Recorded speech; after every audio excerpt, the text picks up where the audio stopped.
channel saya ini, Brandis Channel. Oke, kita sekarang akan menjelaskan step by step, langkah demi langkah tentang cara membuat kopi dengan komposisi yang benar dan juga tentunya tidak kembung untuk saat dikonsumsi. Oke, langsung saja. Untuk kalian yang belum subscribe, tolong subscribe dan like dan juga share. Jangan lupa komen untuk pembahasan konten selanjutnya ya. Yang pertama, ambil panci terlebih dahulu. Pastikan panci tersebut terbuat dari aluminium ya. Lalu kita taruh panci tersebut. Sebelum ditaruh di atas kompor, kita coba isi air di keran, yaitu sebanyak sekitar 150 liter atau 150 ml, kurang 50 ml.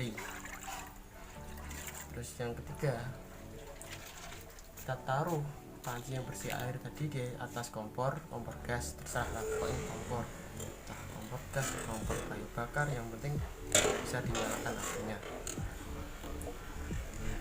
Yang step keempat yaitu nyalakan kompor. Pastikan kalau kompor gas ya pastikan gasnya masih ada, jadi bisa menyala. Setelah menyala, kita tinggal dahulu ini,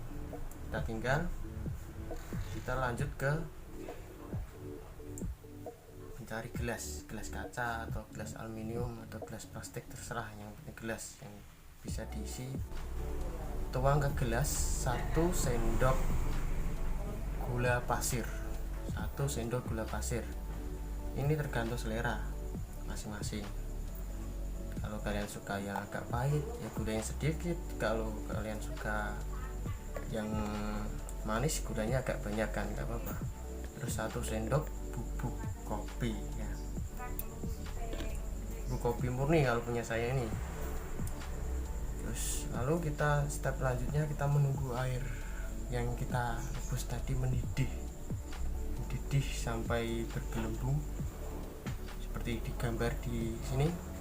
Kita lihat sampai mendidih, kita tunggu aja. Langkah selanjutnya yaitu tuang air ke gelas tadi ya teman-teman. Setelah kita tuang secukupnya, kita lihat komposisinya gula bubuknya ini seimbang apa tidak tumpukannya. Nanti bisa kepahitan, bahkan terlalu manis seperti janji-janji mantan. Oke, step selanjutnya aduk merata, kira-kira sekitar setengah menit 30 detik kita aduk. Oke, setelah kita aduk, kita lihat ini selesai. Sekian tutorial membuat susu kopi dari saya. Jangan lupa like, comment, subscribe. Jika Anda menyukai video ini, tolong budayakan berkomentar positif dan membangun saran yang membangun. Terima kasih. Assalamualaikum warahmatullahi wabarakatuh.